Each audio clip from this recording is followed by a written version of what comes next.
Reach for the stars. This simple cliche has seemingly lost its impact over time, but it fits my mindset nevertheless. Ever since even elementary school, I have chased success in whatever I did. Academics, sports, or even clubs.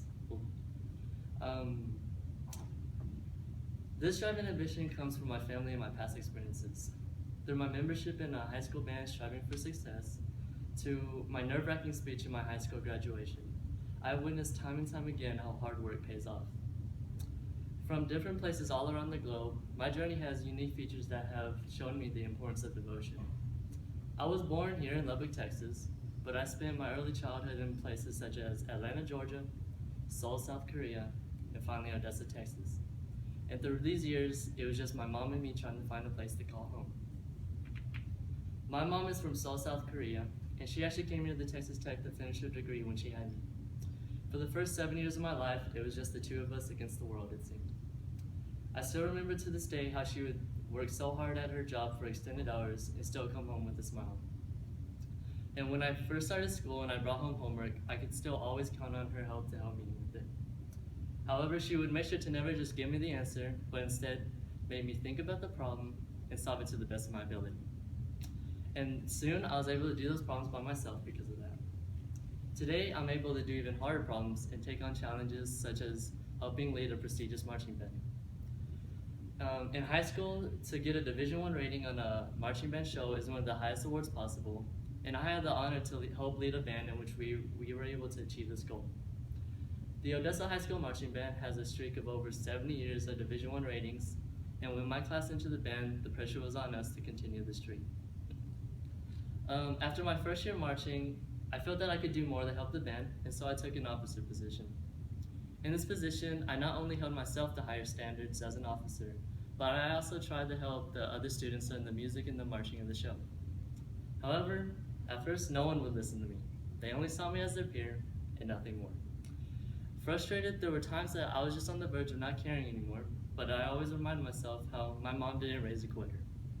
And so, I stayed patient, and I helped out in any way that I could, and before long, people started listening to me, somewhat. And then, finally, at the end of the marching season, we were able to hoist a trophy saying Division I rating, and I felt pretty proud about that. This experience only served as motivation to stay devoted, as I then took on a once-in-a-lifetime opportunity in delivering a speech at my graduation ceremony.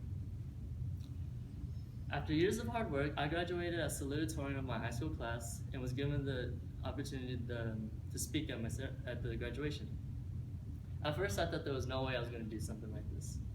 Speaking in front of about 500 students with all their parents in the stands, not me.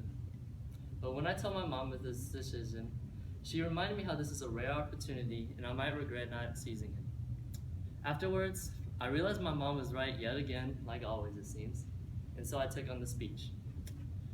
From then on, when I wasn't working on homework, I was working on that speech. On top of the many hours spent writing speech, I also spent time with the school's speech teacher to work on tactics such as projecting my voice to improve my delivery. When the ceremony finally came, I had a million butterflies in my stomach, and I had semi-serious thoughts about running away. But I took a few deep breaths, I prayed to God to help me not throw up during the speech, and I walked up to the microphone. My first few words were a little shaky, but as the speech went on, my confidence grew, and before I knew it, I was done. And when I walked back to my seat, I heard no one booing me, so that's pretty good. Today, I would count that experience as one of my life victories, and I realized that I truly would have regretted not seizing it. And so as I look back on my life, I realized that the determination that has pushed me to take on so many challenges in the past, and now the future, comes directly from watching my family succeed with similar characteristics. I watched my mom work so hard for her family, and I instilled those same work ethics into myself, and I feel inspired to take on my own challenges, such as helping lead my high school band, continue a streak of over 70 years, and delivering a speech in front of thousands of people in a football stadium. And as I look to what the future might hold, I truly believe I can reach for the stars. Thank you.